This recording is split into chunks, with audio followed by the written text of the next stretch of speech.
Damn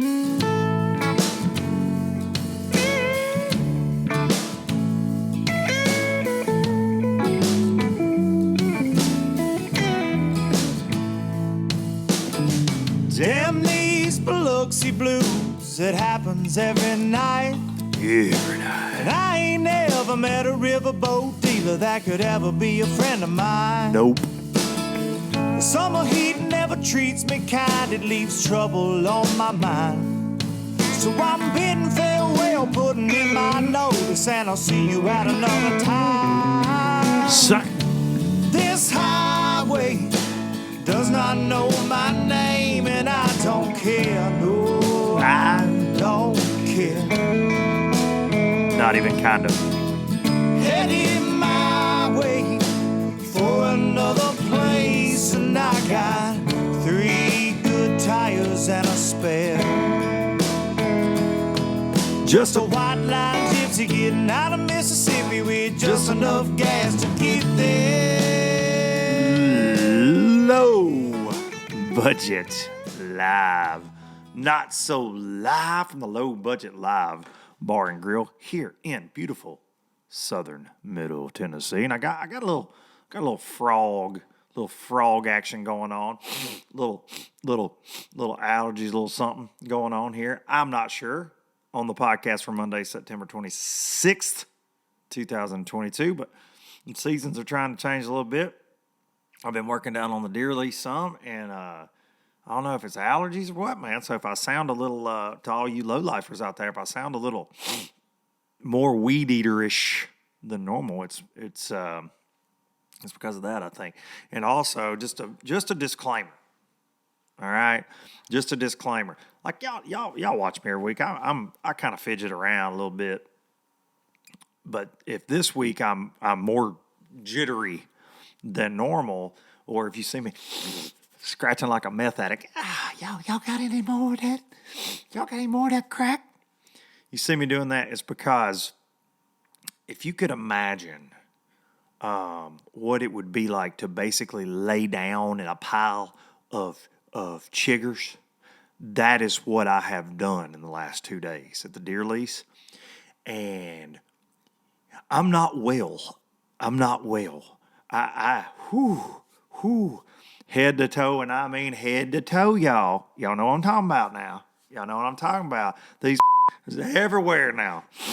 And it ain't good. It ain't good. If you told me that you could give me a shot with like a 6-inch round needle in my spine and it would make the itching stop, I would do that right now. But Sam, George, and I went down to work on the lease, and for getting the boys ready. That's where I hunt with my kids most. And Sam's got this skid steer and all these different attachments, buckets, bush hogs, whatever.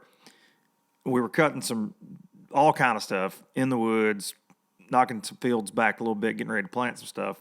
Kind of late, but planting. Anyways, we got back. I wish I had a video of this. I didn't take one because I was just mortified. I had been riding on the bush hog without it being on, of course, but in between fields because my side-by-side blew up like my truck did. The old truck, not the new truck. And it conveniently has a hole in the side of the engine block that I found when I was down there whenever it just came to a boom halt right before Sam got there, and smoke was everywhere. And it's awesome. It was a cheap one. I've had it for 5 years. No big deal.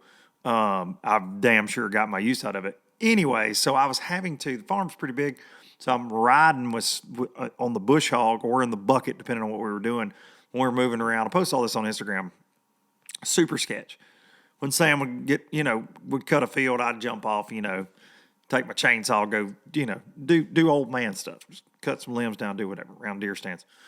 Anyways, when we got back to the trailer at the end of the day, there were so many chiggers and I hadn't noticed them, on the bush hog itself where I had been riding.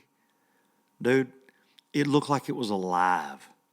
If you would have walked through one of these fields, now some of these fields, Johnson grass stuff this high, right? This high. You'd be dead. You just die. There were so many of you'd want to be dead. It's bad. It's bad, and it's getting worse by the minute. So that's what I've been doing. You wonder, hey, what's Luke been doing the last couple of days? That's what I've been doing. Lord have mercy. Lord have mercy. And there's nothing. Y'all can drop in the comments if y'all got some kind of magic recipe. Obviously, if you're in the woods this time of year, and I am a lot, you're going to deal with them. And nothing works for me. I've bathed in bleach. I've done all kind of stuff. So, So if I'm twitching more than normal, there you go. There you go. Got to thank the sponsors from the fine sponsors that take care of this, make all this possible, man, each and every freaking week and bringing you shows. Because we got a good one today. I'm going to have fun. I'm looking forward to talking to a couple different folks this morning. But first and foremost, StarTron had a little bad fuel incident in my chainsaw this week, and I hadn't heeded my own advice, guys. I'll be honest, that's my fault. I hadn't used the StarTron near enough in the chainsaw apparently, and had a little chainsaw issue. So I always say, you drop it in your chainsaw, drop it in your weed eater. I do use it in the weed eater. I use it in my side by side, and yeah, man. I'm having some luck right now. Having some luck. Y'all know I'm always having some luck. But StarTron will kick ethanol in the teeth and whatever you put it in. You just got to use it. Don't be a dummy like me. Use it. Especially this time of year, you're starting to get that side-by-side out. You're starting to go work on deer stands, or maybe your deer season opened. You're putting the boat up. The boat's going to sit for a couple of weeks, and you've got ethanol-laden fuel in it. You better drop you some StarTron in the tank. Kick ethanol in the teeth with StarTron. A little dab will do you. You can find it just about anywhere, from Tractor Supply to Walmart's, lots of places. Get you some StarTron. You can shake it if you want to. You don't have to. I like to. Drop it in your tank. Kick ethanol in the teeth. We appreciate the folks from StarTron. Pro Guide batteries. Running that 31 AGM cranking. Running those lithium trolling motor batteries. Almost got that bad boy rigged out. The walkthrough is coming. I promise you. But I really love my battery setup this year. And I'm going to walk you guys through that. But you can use code LBL10 at ProGuideBatteries.com to get yourself some of them fine batteries. Fine batteries. Baitworks.com, bait-works.com. And this week I've had several folks reach out saying they use code Duncan-10 there. And they're like, man, you're not lying. If you hit order, it's shipping. And I'm telling you, if you don't want it, don't hit buy now, because it's finna come to your porch. It's going to be sitting there and your wife's going to be like, more baits? More baits? Yes. You get in there and make me a sandwich. Nah, I wouldn't suggest that. But, I mean, maybe that's how you live. Maybe you order baits and you get to talk to your woman like that. I did not order this from Baitworks, but when the side-by-side blew up, I went and bought a new side-by-side without asking the triple threat. And within about 2 hours of blowing that one up, because that's just kind of how I roll, a lot of stupid decisions in life. And, yeah. That went over about like a fart and diving helmet. So I got a new side by side and might be sleeping in the yard.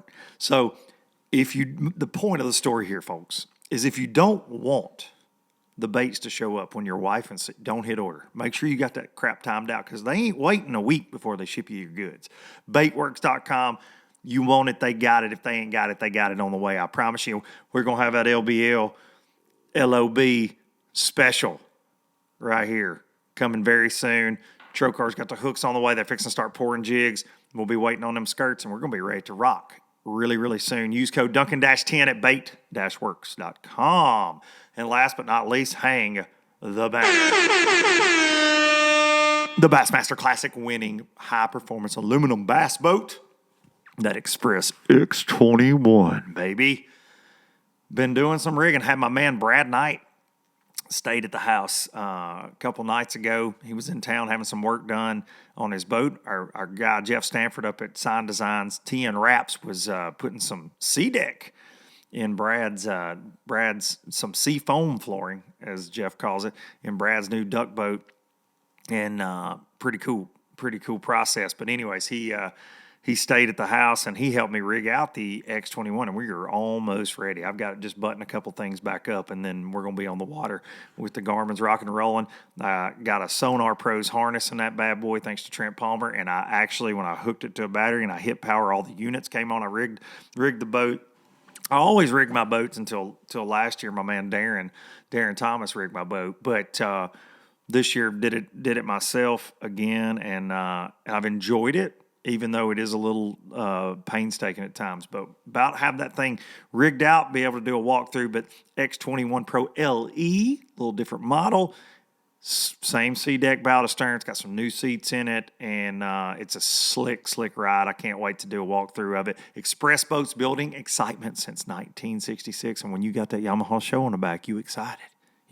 So go ride him one. I'm telling you. Go. Listen, if you're not in the market for the 21 or the 19, go check out the H17, the H18. I had a buddy of mine texting me about an H18 this week. Sharp boat with a 115 on it. Very cool ride. Express Boats, we appreciate them being part of the LBL family. All right, I wanted to say real quick, all the schedules came out this week. BPT, the Bassmaster Opens, the BFLs, the Toyotas, lots of good schedules to fish. Toyota Series, really some cool stuff. Some implementing some new changes there. The Opens announced an off limits, 28 to 30 days, depending on the event. Off limits, thought that was really good ad. That much needed in an official 5-day practice. The Toyota Series still has a championship, $1,700 entry fee, so they're a little less than the Opens. The payouts are really good. Then you get that championship. Win and you're in. If you win a regular season event, you automatically qualify for the championship. Their championship is $200,000, I believe. If you have a Phoenix, I'm not sure what it pays otherwise, but very good schedule. It's a cool schedule, and Mark McQuarrie and crew killed it on that, and for sure. And I think if you, I also read, if you win that championship, you go to the Red Crest. If you win the Toyota championship, you get a spot in Red Crest. That's pretty cool too, man. That's cool. So, very interesting to see kind of up in the game. Like the pro circuit changes were big, but then they're up in the game in that Toyotas. And I think the Toyotas and BFLs are certainly a focus of that group. I've mentioned it many times, but that's the moneymaker, and those are going to fill up. I have no doubt about it again this year, like they always do. But interesting. BPT schedule looked freaking like a lot of fun. Some of the same old lakes on there that everybody goes to, but that's just the nature of the beast. And you see all the crying and moaning and complaining, but they've got from schedule haters online. But there's definitely some juice that they're going to all the schedules next year, man. I think it's going to be an interesting year. The Open schedule, some throwbacks like Bugs Isle, like it's cool, man. It's going to be a grinder of a schedule at times. Watts Bar in the fall is going to be tough. Wheeler in May, they're going to catch them. It's going to be cool to see them coming back there. Eufaula, but it's kind of like this old school bass schedule. They're going to have they added Lake of the Ozarks, which is always like a perennial Toyota Series stop, but the Opens haven't been there. In a long time. They probably since the Invitational days, but going to go there. Lake of the Ozarks, Toledo Bend, very cool. Of course, this week when they announced it, they're like, new format. There were still people, the working man, you're killing my dreams. Lord have mercy. But I think it was cool that they don't say central, northern, southern, whatever. It's just like Division 1, 2, 3, the way they did it. And like Division 3 is St. Lawrence River, Bugs Island, Watts Bar Lake, which is right up the road for me. I thought that was really cool how they did that. 2 Alabama tournaments in Division 1 and a Florida tournament. Kudos. Like I think everybody like that at that level, there's a lot to fish, man. If you want to fish for some good money, chance at the Classic, a chance at a championship in the Toyota, that side of fishing, man, is there's a lot to do next year, and it's really cool to see because I hate to say the working man, but that those 3 tournament divisions, to be able to go and fish for big money, have a chance at making a big championship like the Classic, go to the Toyota Series Championship, win some good cash. Those are I think that's needed in the sport because that's the reality of it, more so than being on the elites or being on the NPFL or being on the pro circuit or being in BPT, right? For most people. And I think that's why people are so upset about the 9 thing, because they, on a wing and a prayer, they think that they might make it through 3 tournaments, maybe if they decide to fish one of these days. And like, I get that part of it a little bit, but at the same time, it's not realistic to think you're going to go fish the Elite Series if you can't get off work to go fish 9. I've said it over and over and over. If you can't afford to fish 9, you can't afford to fish the Elite Series. I've seen a lot more of those comments this week, and I actually posted that on Bass's Facebook post about the open schedule. I was like, I'm just here for the comments about the working man crushing dreams. But I think even people that disagree with the 3 tournament thing going away are probably still going to fish 3 tournaments because the schedules are really damn good in the opens. So I got some interesting decisions to make. I don't know. I'm jonesing to fish something. I love a couple of the Toyota Series schedules and divisions. Love that. And for me, that 3 tournament deal is it's what I'm looking at next year with all I got going on. So the Opens had 2 of the divisions of the Opens, really all 3 of them I would fish, to be honest. Like, I loved the schedule. Not crazy about Watts Bar necessarily in the fall just because it'll be blah. But I don't know. I got a decision to make. Because I don't think I can pull off next year with MPFL and TH Marine, everything I got going on. I don't think I can pull off fishing multiple divisions. Dang sure not going to fish all 9 opens, but don't know that I could fish 3 Toyotas and 3 opens. We'll see. Got some decisions to make here in the upcoming next couple of months to decide what we're going to do, where we're going to send the Express to go chase some bass in some different locales next year. But got to weigh it all out. But I'm jonesing. Right now. I've had a lot of folks ask, what are you going to do? I don't know yet. It's kind of waiting on the schedules to come out. Now I've seen that, and I'm more confused than I was. So nothing new there at all. Let's see here, ladies and gentlemen. All right, we're going to get a guy on the phone. I talked about him last week. What he did was absolutely incredible last week. He won the Toyota Series at Truman Lake, and it's not just incredible to win a Toyota Series, but those fields are some of the toughest fields in bass fishing, full of locals, full of touring pros, different things. And what made this incredible is this man. I'm gonna let him tell you his story. I talked about him last week. He's a truly remarkable human being. And if you ever think about making an excuse, if you out there typing in, I'm the working man, go look up Hunter Baughman on Instagram, holding that damn MLF Toyota Series trophy, son, and get back with me on how hard your life is. We're going to get him on the phone right now. I can't wait. We're going to call. He said, you got to call me on my landline, Duncan. So we're going to try to call him right now. Hunter Baughman.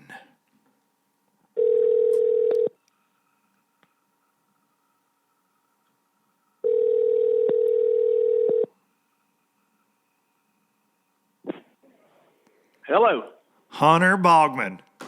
What's up, What's man? up, buddy? Welcome back to the dadgum show. And, I don't even know if I can get close to you. You're like bass fishing royalty right now, dude. Like, you asked me if I want to do a video call, and I'm like, I don't know. I'm like, is your agent going to allow that?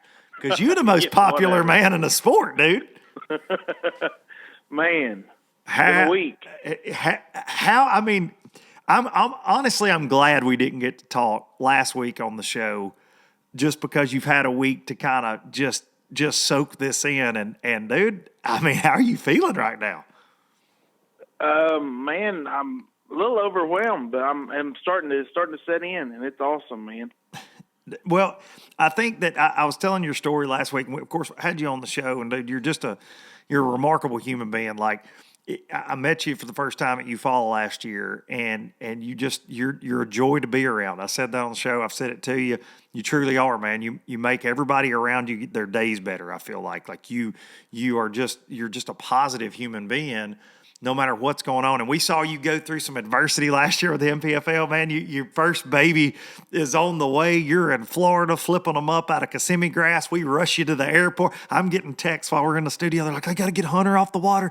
He's going to have his first baby. They get you back home, and then dadgum, the next day you're back on the water, back in Florida. I'm like, this dude's a machine.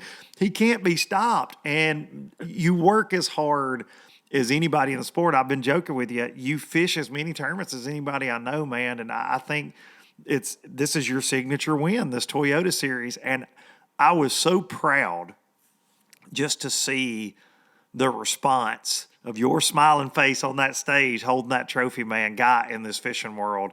It, in my opinion, with everything you've gone through in life, and I know you're not an excuse maker, and you're not one that wants to lean on anything that's happened to you in life. You're like, you can rise above anything, and I want to get into that. But, man, to see that, it was one of the most monumental moments in bass fishing history to me, and I just want to say, first of all, congratulations again, because, dude, it has been freaking awesome to see. Well, thank you very much, Luke. I appreciate it. It's been man, the people who have reached out, guys I've looked up to my whole life, people I hadn't talked to in a while, it's just been overwhelming. Man, has there been any that have surprised you? Like, I love those stories, like the text you get from just a fishing hero that says, Hunter, congratulations, or on Instagram or Facebook. Have you gotten any that have just been like, holy crap? Man, several. So many of the guys have shared stuff on Facebook. Yeah, I've seen Instagram. Mark Rose actually called me. We're going to do a show together next week. Yeah. I had got home and was fishing a championship, and I was like, well, that's pretty neat that Mark Rose calls while I'm, fishing. Yeah. But, yeah, just so I saw Timmy Horton had shared something. Just so many people. Yeah, man. I talked to Mark McQuall. He texts me because he knows that you and I are buds and that I'm a big Hunter fan, and we have talked about you several times. And right after you won, Mark texted me and he said, "Your boy got it done." I said, "Man, I'd just seen it that it had happened," and it was so cool hearing Mark's side of it because I'm used to seeing you just hop right up there on that MPFL stage at those drive-through weigh-ins, son. You will not.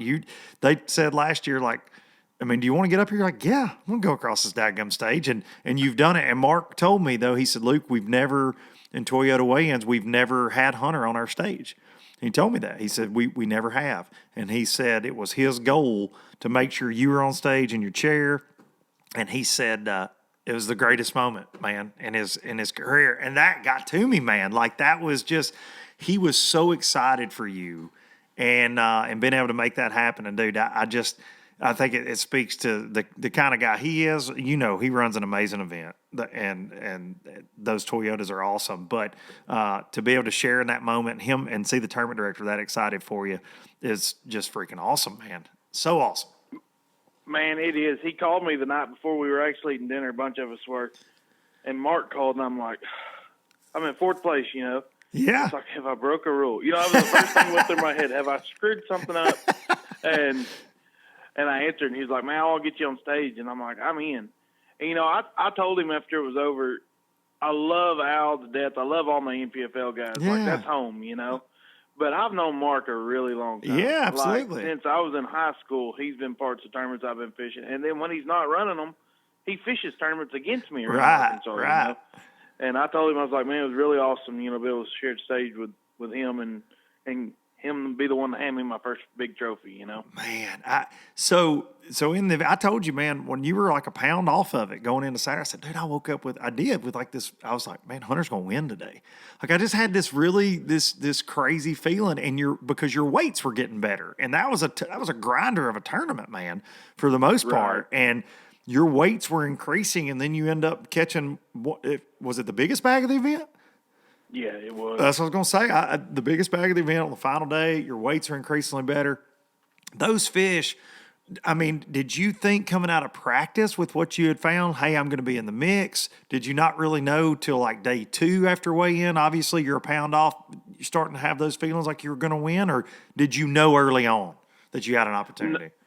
No, I didn't know. Probably about lunch on day 2, I caught a 4-pounder and culled a 2. And that put me over 17 for what I had for the day.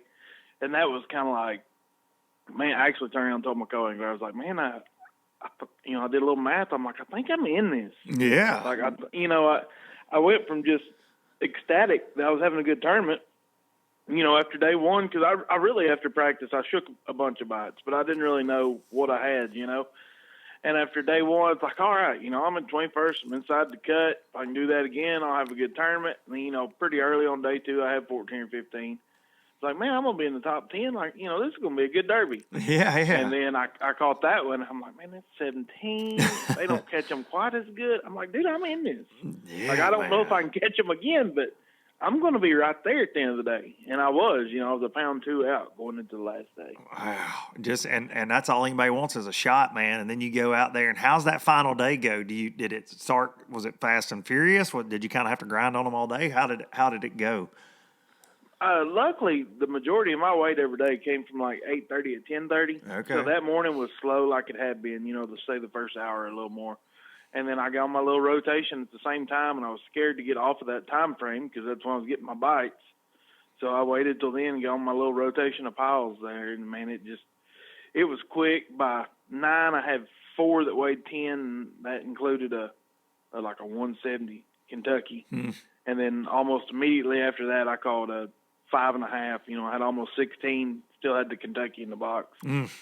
And, pretty quick. I'm feeling like I'm having a good tournament, catch several more of the 2.5, 2 3/4, and get up over 17 early. Before 10:30, I had over 17. And my goal was 17. I thought was 17. Well, no, my goal was 17.5 because I wanted to do what I'd done the day before. Because I thought if I had that, they'd have to catch them. Like, I thought I had a chance with 17.5. With less, I didn't think there was any way. And, I had that pretty early and was tickled with that, and then ended up about 1 o'clock catching a 4.5 and actually called like a 2.5 with it. So kind of did it. When that one hit the box, did you go, uh-oh? I was like, man, I had 2 more under 3 in the box. And I kept saying, man, I need one more big one, which you never know. These guys are so good. Those top guys, gosh, they're like as good as it gets on Truman. So you never know what they've got up their sleeve. But I was like, man, they're going to have to catch them at that point. They're not going to have a good day. They're going to have a great day at this point. Golly, man. And I think that you were utilizing live scope and throwing a jig around. Was that pretty much the deal, fishing brush? Yeah, and I wasn't watching the fish bite or anything, but I was using it just to see, using live scope just to be able to see my next piece of wood and just make sure I was making good throws to it, throwing a Brazalo custom lures, like a big, a 3/4 ounce jig up there and just, not real deep, several feet of water, 5 to 15. Well, and watching you last year, I got to watch you several times doing MPFL commentating there, and you told me when I had you on the show, we had watched it. You following, you were fishing deep. You said, "Man, all my buddies back home, they're not even gonna let me come back around because I was offshore." You follow. I remember you saying that, and it tickled me to death because I was like, "Dude, you're really good with your electronics." We're talking about other. You're like, "No, I hate that." And so, are you ashamed your first big win comes offshore? Kind of technically offshore. You'll take it any way you can get it. No, man, I'm tickled that I'm learning and getting better. I'll never forget it. You follow first day ever at the national level. Y'all got a camera in the boat with me. I'm actually catching them, but I don't know enough about my live scope to know even what I'm doing. And I kept passing them at you follow. Like I'd float over my pile and have to throw behind the boat. And I was like, I'm an idiot. That's what I kept thinking. We just kept watching you reel them in, though, so it didn't matter. We didn't know any different. You were just smashing on them. Yeah, it was a lot of fish down there. Dang right, man. But you're a shallow water guy, though. You're Arkansas River. You love that style, right? Flipping, pitching. That's what you enjoy. I do, definitely. Current involved, shallow water fishing. Yes. That's your deal. And you left Truman and went to the river because we were going to do a podcast. You're like, I'm in, you let me know. And you said, well, I got a tournament tomorrow. What? That was just a team tournament championship style deal? Yeah, that's our Tuesday night series that I've fished I got you. for so long. And, my cousin I've grown up fishing with, he's been my team partner since he was my very first team partner. He's still my team partner. And, we had that at home, and I wasn't, I wanted to get home and fish. I can't help it, man. When the tournament goes to the river, I'm ready to fish. So I drove. It wasn't bad. I got home about 11:30 that night and got about 4 and headed to Little Rock. How many events do you fish a year, do you think? Just guessing from the weekday stuff to MPFL to ABA to Toyota to BFLs. How many events are you fishing? Since the MPFL, I've been in the 40s. Before the MPFL, I know one year I fished 69. I was above 60 about every year before the MPFL. Unbelievable, man. A bunch. Me and Justin Atkins were talking about this. I said, Hunter fishes more events than anybody I know in the country. Like, I really do feel like you do. I mean, it's up there. And man. I'm done by October. Like, I want to go deer hunting. I was going to say. Fish. So it's pretty much, around Arkansas, especially February to October, then I'm over it. Unbelievable. Well, dude, so walk me through, just because I've had you on the show before, and I feel like there's a lot of stuff about your life story, but I feel like it's important for people to hear. And I know you don't mind sharing your story and talk about what, the meningitis when you were a baby and how all this kind of came about, and how your mental attitude just keeps you going in life. I just because I love it, man. And I love that we have this platform to be able to share stories like that, because there are so many. Before you start, I use you as an example a lot, man, just for myself, that, about making excuses or complaining. You know what I mean? Like, we all go through that. And I know you probably have bad days where you're like, you know what I mean? You probably are negative at times. I don't see it, but I'm sure you are. Everybody has that in them. But man, I just think it's remarkable to overcome what life throws at you and then pursue your love. But just folks, a little bit of background if they missed the first episode, if they don't know the Hunter Baughman story. So I was born healthy. At 9 months old, I had bacterial meningitis. I lost both legs below the knee. I lost all my fingers on my left hand and partial fingers on my right. It was early enough in my life. That's all I really knew. My parents wouldn't let me, use it as an excuse. We were going to live life normal, whatever it took. And man, it's just what I've known for the most part. I mean, I grew up in an outdoors family. I hunted and fished. Like, I don't remember my first fishing trip. I don't remember my first hunting trip. I mean, I just grew up with a family that loves the outdoors. So it's always been a part of my life. I wore prosthetic legs for a few years during school. I played soccer and basketball, and I wasn't very good at either one, and I'm way too competitive to just be mediocre. So I had to find something to try to scratch that competitive itch. And fishing, something I'd always done, but it was like, crappie fishing. It definitely wasn't tournament fishing, wasn't ever bass fishing to speak of, but early teens, I talked my dad into fishing a few big bass bonanza tournaments on the Arkansas River, and just it grew from there. Then my cousin, we started team fishing together, and about the time I got out of high school in 05 or so, I started doing some BFLs, weekend series, the old bass weekend series, and I'd fish, man. Fishing's so expensive. Yes. I'd fish a year or two of the Toyotas, then when they were like the Everstarts, but I'd fish a year or two. I wouldn't catch them like I wanted to, and I'd have to take like 2 years off because it was just so expensive. I'd fish locally to try to make enough money to get where I could fish another year of those, and just back and forth. And then I'll never forget where I was in 2020 when Brad Fuller called me and gave me an invitation to the MPFL. And, that was the lifelong goal, was to fish at a national level. Mm-hmm. And, the MPFL was, allowed me to be able to do that starting last year. And it's just, man, I've grown. I feel like I grow as a fisherman all the time. The electronics, I'm getting a lot better at those. I'm much more comfortable offshore than I was last year when I started the MPFL. And and as far as life, I've just been hard-headed and not ever let anything bother me. And I think that mental toughness helps in the tournament world too. It does, man, and I love that. I tell folks a lot. I think that being stubborn's a good thing sometimes, right? Being a little hard-headed. I've been accused of that a couple times in my life, being a little hard-headed, and I think it helps you at times. It can hurt you too, right?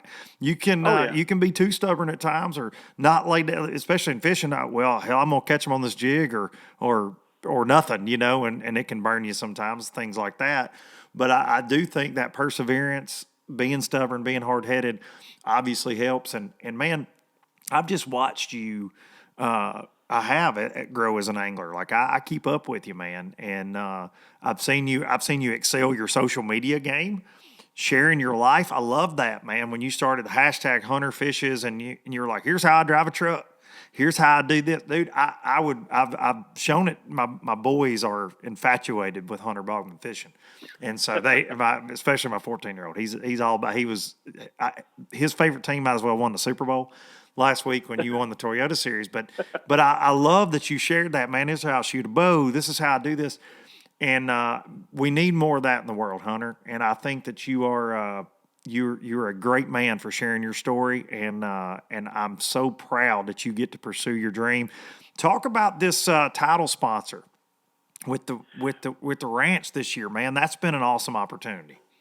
Man, it has, and you know, we met last year at Patman through the MPFL, and then we just kind of reconnected late last year at an event I was at in Texarkana. But it's Redemption Ranch out of Texarkana. And what they do, they create jobs for disabled individuals. And they have a sister ranch called Running WJ, which is actually how we met at the MPFL last year. And they do therapeutic horseback riding for disabled children. So with the Redemption Ranch, the jobs that the disabled individuals, what they do is they cut and bag firewood kindling. And so my deal is I sell it. I try to get it in stores. Right now we're working on getting it in different state parks. And then the money raised is rolled back into the Running WJ to help the kids with the horseback riding. So it's kind of a circle there, you know, that we're creating jobs, plus we're raising money for the other ranch. So very cool. That it's been a really neat deal, man. They stepped up. Sam and Brittany both stepped up so much. You know, without them, I don't know where I'd been this year. I definitely wouldn't have fished 12 out-of-state multi-day tournaments. But you know, it's awesome. You know, in a long way around. I mean, it's, you know, I'm disabled. I try not to even. I was going to say that's not even a job for me too. You know? But you are far from that, my friend. You're an amazing individual, and I think that was when I heard the story through the grapevine. Before I know we shot a piece with you about that earlier this year. The twins did, and before I even got to see the piece, and I'd heard that they were going to work with you on that. I thought that was amazing, man. And you're in sales with them. It's not just a sponsor. You're working for them. You're trying to help them out, and I thought that was a very special setup there. Talking future, because man, like you just said, I fished 12 multi-day events around the country.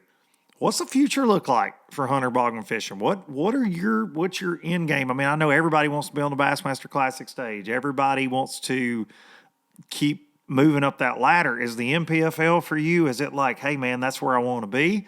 Do you have aspirations of being on the Bass Pro Tour, on being on the Elite Series? What's your next, you know, that chess move for you? Especially, man, you know you can compete because you've done it. This year with MPFL, you've been right outside of check range. I follow, you know, your posts and things, and you're like, oh, I missed it by a pound or whatever. You've had some very bad luck, close call tournaments this year. And then you got this win. But, dude, you stay in the hunt and you stay competitive. What's that goal look like for you? Man, for me, it's going forward, you know, the MPFL is where I got my start, and as long as I can hang on with them, I'll be there, you know. I am looking towards bass a little bit, maybe, you know, I don't know if the full gauntlet of the Opens or maybe just a division of the Opens. Elites would be absolutely great. The Classic would be amazing too. So, you know, if I can't make the full gauntlet work, then, you know, I'd like to fish a division, and, you know, if everything lines up and you get a win, you go to the Classic. No doubt. For sure. And then, you know, man, I just like to share the love. Like Toyota's announced their schedule for next year. I see they're going back to Dardanelle. Who knows if I can make a full division, but, you know, if I'm home for Dardanelle, I'm going to Dardanelle. I mean, no doubt. That's how I've always fished my tournaments around, even locally. You know, I've been in so many different clubs, and even this year there was one club I've fished about half of, but I've paid the rest so I could go to the championship at Bull Shoals in a few weeks. It's just, man, I've had a unique opportunity to be friends with basically all the tournament directors, local and, at this point, Mark with MPFL. I'm sorry, with MLF and then the MPFL bunch, and just I want to fish all of them. You can't fit it sometimes, but definitely would like to have a shot at that Classic or maybe Elite Series berth one day. No doubt about it, man. Well, I think that any tournament director would be lucky to have you, brother. And I can't thank you enough for coming on and sharing with us again. And we gotta do a boats and pros. We gotta get out on the water, and I gotta get you to let me catch some of them Arkansas River bass with you at some point. I'm in, man. You just let me know. I mean, you went fishing with Dudley. You'll go fishing with anybody. Like, I've seen right. that. If you go with Dudley, I mean, you might as well just, You're putting your life, just at risk anytime you go anywhere with Dudley. Ask me how I know. Got kicked to the back of my own boat. I had to watch him catch fish out of the front of my boat. I would have slapped him with a flipping stick. That's what he needed. Trust me on that. I guarantee it. Hunter Baughman, you're a great dude. I appreciate you very much. Tell your wife I said hello, and to tell her I said thank you for sharing time with me here this morning. Yes, sir. That will work. Thank you very much. All right, buddy. Luke. Thanks, Hunter. See you, man. All right. See you. Hunter Baughman. Go look him up if you haven't. Instagram, Facebook, the whole thing. Dude, I love that. He's like, I don't like to say that I'm disabled. He doesn't. He doesn't at all. He is a special human being in the world, and I speak for myself. I'm preaching to the choir. But we could all learn from Hunter. And every single one of us, every single day. He's and man, if you've ever got to meet him, I've had so many people reach out that know Hunter personally or have had interactions with Hunter. And I think that, if you get to be around him, it's a joy, man. It's a joy. So I appreciate him sharing with us this morning. We'll text. We got another guest.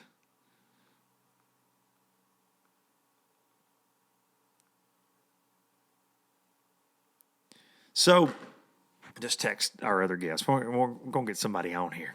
Get us one more, a twofer here on this Monday. So gotta say, what Hunter's story, very, very cool story in bass fishing. I've said one of the most historic, in my opinion, wins. Really a defining moment for us in the sport, because it just shows that no matter what, a bass ain't discriminating, right? Like, you can be 100, you can be freaking 16 years old, like Jackson Rumbanis. I wanted to get this story out there as well. Kayak fishing is something I'm getting more and more intrigued with. These tournaments, I've had Christine Fisher on, my buddy Ryan Lambert, I talked to quite a bit. These guys are, they're very dialed up at what they're doing, and there's so many more to name than the names I've dropped there. But Jackson, son of BPT pro Fred Rumbanis, Jackson is 16 years old, and he fished his very first ever kayak tournament. I believe Drew Gregory, who's a stud kayak angler, catches the hell out of him, set him up in a kayak, got him in the Hobie Open Series there on Lake Dardanelle, which is Jackson's home lake. Him and Fred fish there a lot. They catch him, and this he's a fish catcher, and he won the freaking Hobie Series. 16-year-old never even fished out of a kayak. Whew. Crazy, man, crazy. That's such a good, because I got these 14, 15, 16-year-olds running around this house here, the LBL Bar and Grill headquarters, and that's pretty freaking special to see right there. So I had a big old grin when I read that. So congrats to Jackson, but congrats to Fred and Julie on that as well. It's very cool to see, and I saw the kayak community sharing a lot about that, and very cool story in bass fishing. And man, look, on this show, obviously, I cover the nuts and bolts of it. I give you my opinions. I kind of read the news of what's going on, give my takes, whatever. And it's so great to see that kind of thing going on, because there is a lot of negativity, man. And I know that I can stir that as much as anybody, but it's really cool to have these positive stories. And especially in the last couple of weeks with the guy we're going to talk to right now. Let's see if we can get him on the phone. My little buddy We're going to see if he'll answer this morning. Hello? Ladies and gentlemen, boys and girls, children of all ages, it's LOB time. Trey Swindle, everybody. right. That was a hell of an intro, buddy. That was really good. You must have practiced it. That's why it took so long to call. Listen. You were practicing that intro, wasn't it? Listen, well, it was brought to you by the W sauce right there. That was brought to you by the W sauce, the best Worcestershire sauce, the juice right there, intro. That's was right. brought to you by the W That's sauce. right. No, dude, I got, so Hunter Baughman, I had Hunter on, and he was way more important than you in that moment because he got it done. He won the Toyota Series. So I just, you down there at the Red River, my boat's breaking down. I'm doing this, I'm doing that. So I talked to him first and I called you. That's fair. Hey, I guarantee you, that's completely, he deserves it way more than I did. Dude, it was, I was just talking about what an awesome, and I keep saying awesome over and over and over. It was, man. Hunter, I don't know if you've ever met Hunter, but just an incredible dude, joy to be around and great fisherman. And for him to get a big win like that was very cool to see. Yeah, well, that was incredible. I didn't get to watch any of it or anything, but I saw the screenshots everybody posted. I was proud for him. That was awesome. It really was. No doubt about it. Well, you headed home from the Red River, and dude, I just wanted to catch up with you a little bit. What's been going on? I mean, dude, what ain't been going on would be the easier question to answer. I mean, to be completely honest with you, I don't know. I was so ready to get out of Red River. I woke up at like 3 in the morning, and I'm already 2 Red Bulls deep, and I ain't but 2 hours away from home. You're going to be home before brunch.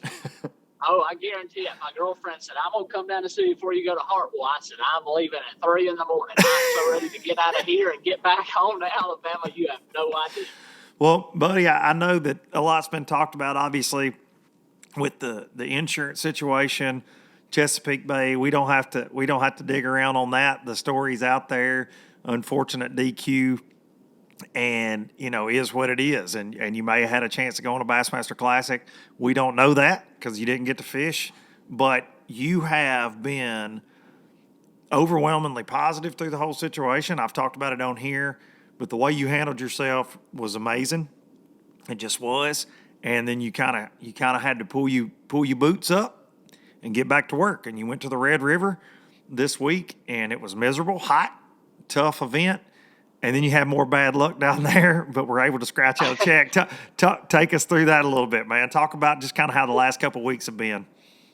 Yes, I mean, it's been rough, going into Chesapeake. I'm going to be honest, I was blessed. I mean, it seems like I had bad luck, but I look at it this way. I was blessed because I would have never thought in a million years I would be there on the final day, especially with a chance to win. So I felt blessed to even be there. It was a little unfortunate what happened. But I got to stay out there and watch all my buddies fish, Kyle Austin and JT, and watch them guys. And of course I wanted to fish, but I had a freaking blast, Like that's what I said on my Facebook video. Just because it wasn't my day for my dreams to come true, that don't mean there wasn't 9 other guys there that their dreams were fixing to come true, right? Yeah, that's right. Exactly why I stayed there and watched JT hold the trophy, because that's what I've dreamed of. That's what I wanted, and I wanted to see somebody hold that trophy. And so that's why I stayed and watched him. And like I said, it was a tough pill to swallow. And I mean, a lot of people are like, well, man, I'd have kicked rocks and run out of there. And I'm like, that's the easy way, right? Like, you do things in life the hard way, and life is easy. You do things the easy way, and life is hard, right? That's right. So I just, I took it to the chin and just rolled with it. And I'm like, when I put that truck in drive, it did take me a couple of days, to try to get over we went dove hunting. You saw me. I sat over there in the corner, didn't even shoot at like 10. I was just sitting there wondering what I was doing with my life. But when I told myself, and I told my mom, I said, when I put that truck in drive and when I get to Red River, everything's behind me, right? Yep. All I want to do is win. I'm practicing to win, and I'm going to be mad at second. I'm going to be mad at 20th. I'm there to win. And I went and practiced, and, man, I had some fish, and I thought I could do good. I was making like a 70-something mile run one way through 2 locks, get away from everybody, and I knew I didn't have much time, but I thought I could win. Fast forward to the first day of the tournament, I get down there, boat 21, get down there, and I have about an hour, and my motor messes up. So had some problems with my motor, shout out to Kyle Austin. He somehow got my fish in his live well. And we called Hank, and he said as long as he's in the tournament, he can get my fish back. So I had an hour to fish, weighed in 6 pounds, and then I sat down there at the boat ramp for 5 hours till somebody brought me my trailer. And then, had some unfortunate luck with my trailer when we got down What there. happened? What happened there, Trey?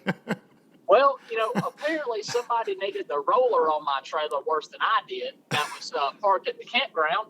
So when my trailer got there, I didn't have a roller to pull the boat up on my trailer. Lord so, have mercy. Hey, but we made it work. We found a roller. At that point in my life, I was like, everybody was like, why are you even here? You should just go home. And I'm like, no, I'm going to get me a roller. I'm going to get the sucker on the trailer. I'm going to get to the service trailer. They're going to fix me up, and I'm going to go catch them tomorrow. That's right. And I finally got to the service trailer about 6:30. I don't think they were very happy at me. I got there late. But I do want to give a big shout out to them because they stayed there with me. They might not have been happy, but they fixed me up and got me going. And day 2, I kind of made a little comeback and top 30'd it. So that's right. I can't be mad about it. I had some bad luck throughout that whole deal, but you can't consider it bad luck. Any top 30 in the open against them guys is nothing to shake your head at. Now get a little money in your pocket because that's an important situation right now in life. We know that it's expensive to do this. You're lucky to have a lot of support.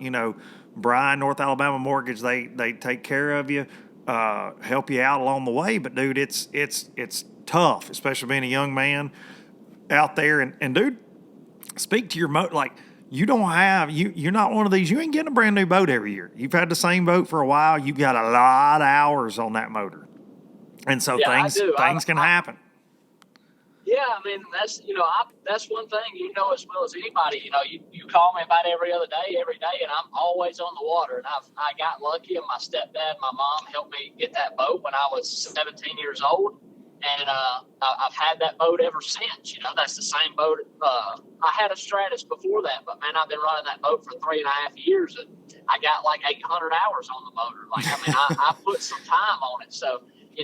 And like you said, my motor's not even under warranty, so I'm out there running the risk. I am lucky to have, Brian at North Alabama Mortgage. He helps me out a lot, but, I don't have much help. So any kind of money, like a top 30, that is good for me. That gets me to Hartwell and gets me taken care of there. No doubt about it. And you got 2 more to go. You're going to keep on fishing. And really in the overall standings, you said it, you're like, man, I'm out of it, but I want to win. You told me that going the Red River. You're like, I can't make the elites this year. Numbers wise, right? Like the Southerns, if you won it or top 5'd it, things could happen in the Southern, right? Like you just never know. But we do the math. Sam George does the math for us. Let's just be honest. Sam's got it broke down to the freaking how many fish you got to catch and what they better weigh to advance. But you got 2 more shots to win, and you're going to fish the rest of them, man. You're going to go down there. Go to Hartwell and then go to Rayburn and finish this year out and get ready for next year. But dude, I think it's like Hunter Baughman's story, that not getting discouraged. And you've been discouraged. I've been discouraged about this whole, everything that's happened for you, man. All of our hearts broke for you, and I've talked to you through it. And you've been a roller coaster at times, just like I have been about it. But your overwhelming theme, your overwhelming attitude has been very positive. And you got your crap together, went to the Red River. And dude, when I talked to you that first night, and I was hurt for you that you broke down. Sammy texted me that you broke down and all that. And then the trailer roller, some stupid idiot decided they needed a trailer roller. Just added insult to injury. But dude, to come back, that's why I texted you last night, to come back and catch them and have all this stuff going on. Your fishing right now is not the issue. It's this black cloud. Yeah. And that's the bad part about the whole deal. I mean to cut you off, but that's what sucks, right? It's like I'm fishing better than I really ever have. Just fishing wise, man, I feel so comfortable on the front deck. I never get rushed. This is something's come upon me in the last 2 or 3, 4 tournaments, and it's just everything's felt right, but yet everything's went so wrong. Yeah. Right? It's just, I don't know, but I can't really say everything went wrong. I've been, like I said, I have been blessed. The top 30 and a shot to win at Chesapeake was something I never even thought I'd ever, do or be there at least on Chesapeake. So I've been blessed, but man, like you said, I got 2 more and I'm not looking to top 40. I won't be satisfied. I'm there to win, and and I want to prove to everybody I can win. What have you learned the most, Trey? Like in the last couple of weeks, through the DQ, through all the troubles, what have you learned? Have you learned anything like about yourself and how you deal with these situations? Because there's lessons. I mean, you're a young man. There are lessons to be learned in everything. Every tournament, whether you bomb it, whether you win it, you always learn something. What could you say to the listeners that you've learned the most in the last couple of weeks? Other than insurance sucks. Yeah, insurance does suck, and you need to have that ready.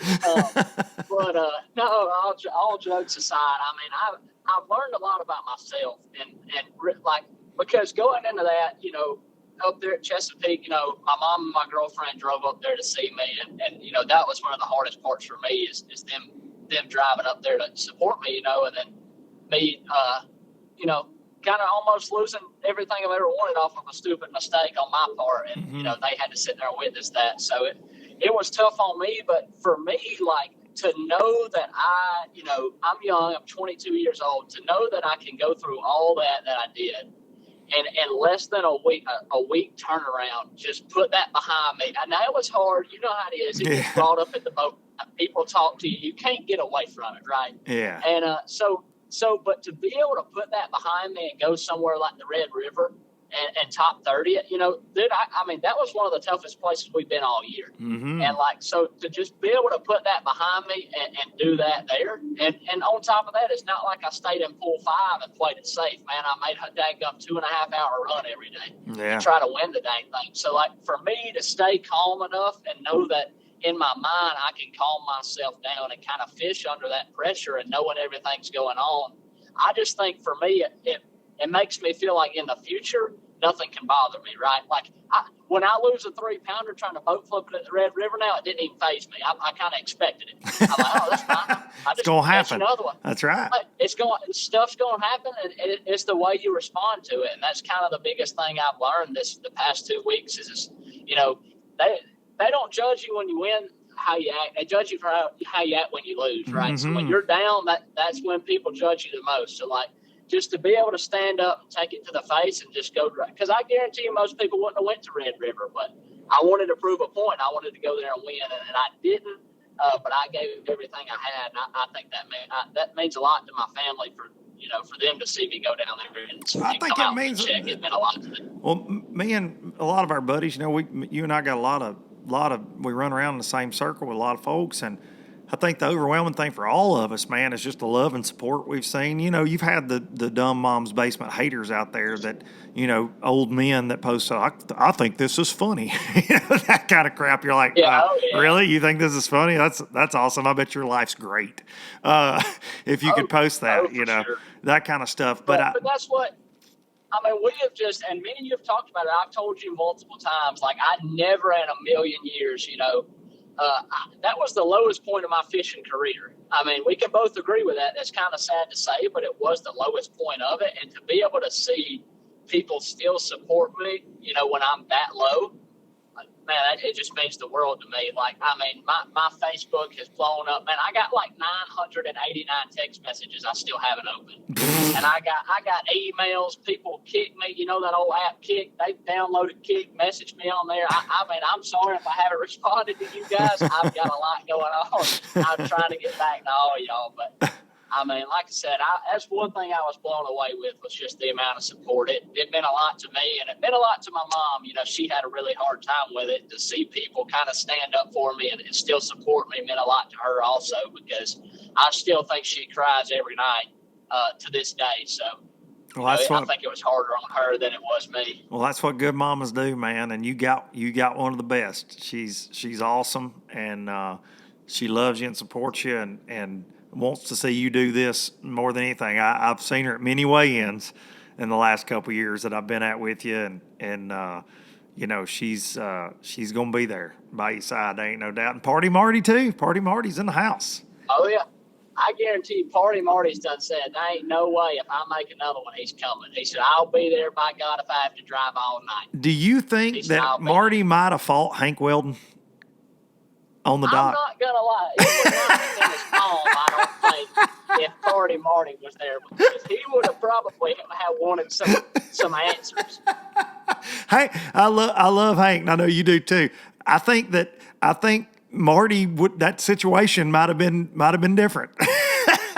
Yeah, absolutely. That's why I'm kind of glad. I'm kind of glad it was me and my mama there, and because my mom was freaking out so bad she couldn't yell or scream or nothing. I thought she was gonna die from crying so much. So I was trying to control her. So, like I said, and I do want to say that also.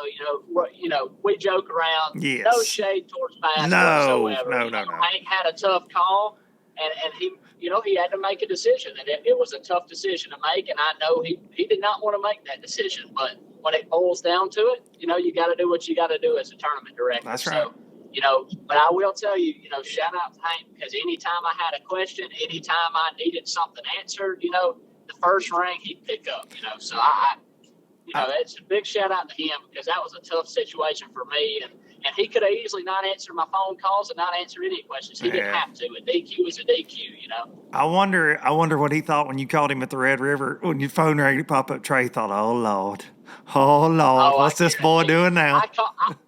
I had a guy trying to help me fix my motor on the water, and I called Hank 4 times, I feel like, and told him, I said, is this against the rules for him to step in my boat and try to fix my motor? He's like, no, you're good. And I called him again. I'm like, are you sure this is not against the rules? I'm not playing this again. Like, please, if this is against the rules, tell me now. He's like, no, he laughed. He said, no, you're good. Hank's got you on his list. You're on his favorites on the iPhone for contacts. It's just so he can just go ahead and call you. He can just trade. You break any rules today? That's right. Yeah, that's exactly. We like to give Hank a hard time, but man, I think that I'm just proud of you. I wanted to have you on. I texted you, man. I know you hadn't really talked about it a lot, and I didn't want to go into a lot of detail about it because, like you said, we move on, right? We talked about it a little bit, and in the last couple weeks, it's been discussed a lot. We move on. You got another event behind you. You killed it down there, man. I know you wish it would have been a little bit better finish, but dude, coming out there with a check, like you said, there's a lot of people in any open, a 30th, they would take it and roll onto the house, especially against that field. And the way you've handled yourself and the way, man, I think from an exposure level, too, there's definitely positives in the negative, and man, there are a lot more people today that know Trey Swindle than did before all that, and I really think that it's good for you with what you've chosen as a career path. And tell everybody before we go here what next year looks like. I asked Hunter Baughman the same thing, man. All the schedules are coming out, the Toyotas, the Opens, MPFLs, the Elites, BPT, everything's dropping right now, Pro Circuit. What's your plan next year? I'm gonna be honest with you.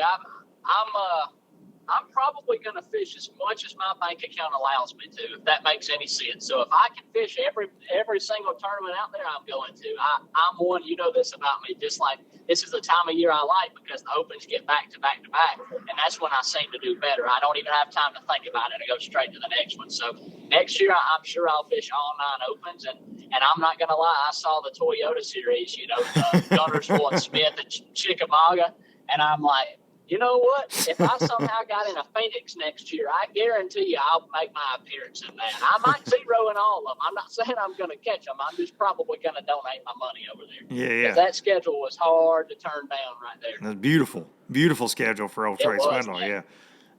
Y'all can bet that I'm going to fish as much as I possibly can. I mean, as much as I can do it, that's what I'm going to do. I'm lucky. Do it again. I got it going for me. So as much as I can fish, that's what I'm going to do. Hey, real quick, did you catch any in 17 feet of water on chartreuse and white down there? Well, I had a guy tell me that one day.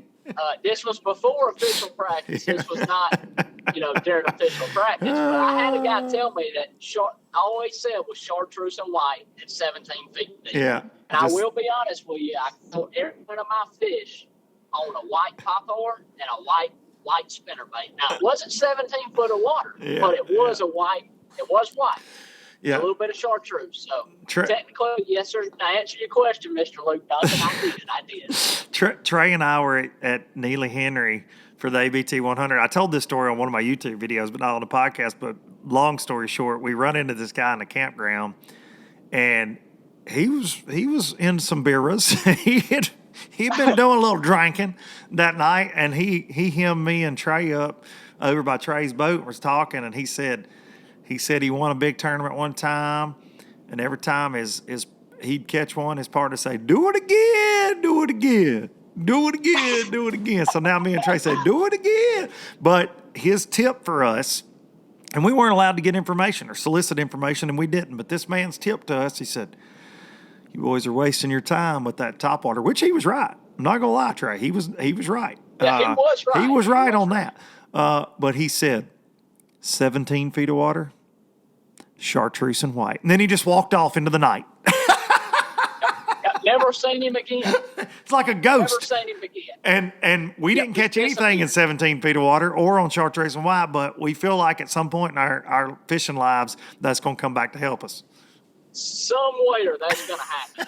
I mean, it's going down somewhere with that. I promise. That was one of the weirdest pieces of advice I've ever got from anybody. But he was a few ultras deep at that point in his life. Oh yeah, for sure. Oh me. Well, buddy, be safe coming home. I appreciate you coming on, sharing a little bit with the folks. I like the stories that come from the tournament trail, obviously, and you've been through it in the last couple of weeks, ma'am. I'm proud of you, proud to call you my brother, and I appreciate you coming on. Man, I appreciate it a lot. Thank you for having me on, and I think, Ben, you got one more big one to finish out the year. We do. We got one more, and then we're going to turn right back around in 2 months and start next year all over again. Yeah, we got ABT 100 down on Picklewick at the end of November. We got to be getting ready for that, and then we turn around, we're fishing them old ABT 100s again next year, thanks to Brian at North Alabama Mortgage. Right. Yeah, we're going to start in January down at Wee Dowie, a place neither one of us have ever been. So, hey, every lake we've been to in the open so far, I've only been to Sam Rayburn, and I ain't even made it there yet. So, yeah, if I can catch them okay this year, we'll be all right. We'll be all right. We're gonna scratch something up. 2 LOBs and 1 boat. Yep, 2 LOBs just out there slinging LOB jigs. Come on. That's right. That's right. I appreciate you having me on, man. All right, buddy. Go Vols. Go Vols. That's all I'm going to say, you Tennessee fan. I'm going to hang up. I'm headed straight home to see Katie, and that's what we're going to do is watch the game. I bet Marty's going to be tickled about that. I'm sure Marty's going to be fired up. He's going to be fired up for Tennessee, Florida, I'm sure. All right, buddy. Be safe. I'll call you. Yes, sir. We'll see you, man. Trey Swindle, everybody, right there. That's a fantastic young man that's he's been through it. And he always seems to roll out and with a very positive outlook. And man, he's going to do big things in this fishing world. I really believe that. And y'all make sure you're following him on social media, keeping up with him. He's a good young man out there doing things the right way and trying to make it to the Bassmaster Elite Series. But appreciate him spending some time with us this morning. It's hard to talk about, man. He and I have had some private conversations, obviously, through all this, and man, it's been hard. It's been hard. It's been hard on his family. It's been hard on his girlfriend, and but obviously hard on him the most. And he is really. I've been proud of him. I said it last week, and I'll say it again. And he's doing it out there. And man, to come back, he was 80th the first day at the Open. To come back in 30th, I just like this week's show is don't quit, don't give up. Definitely keep on slinging at them in this fishing world or life in general, man. And the two dudes we've got to talk to today, thanks to the W Sauce, have certainly are living proof of that. So appreciate each and every one of you tuning in, and each and every week. It means a lot. I love to get to do this. Grateful for it. And, man, we are rocking right along, getting closer to 200 episodes of this craziness. 5 years of doing it. Man, I can never thank everybody enough for giving me the opportunity to do this and for this to be such a huge part of my life and some of the relationships it's led to and different things. I'm forever grateful. So thank you. I appreciate you. Be sure to hug your mama. Going to take you out with some Biloxi Blues. And I'll see y'all next week. From Jacksontown to Tupelo, I never could make it last. Spanish moss and Civil War ghosts, well, I'm gonna leave them in the past. Any direction, Lord, I'll be fine. It don't matter east or west. North, south, wherever the wind blows, I'm leaving those burdens at rest. This highway, it does not know my name, and I don't care, no, I don't care. Heading my way for another place, and I got 3 good tires and a spare. Just a white line gypsy getting out of Mississippi with just enough gas to get there.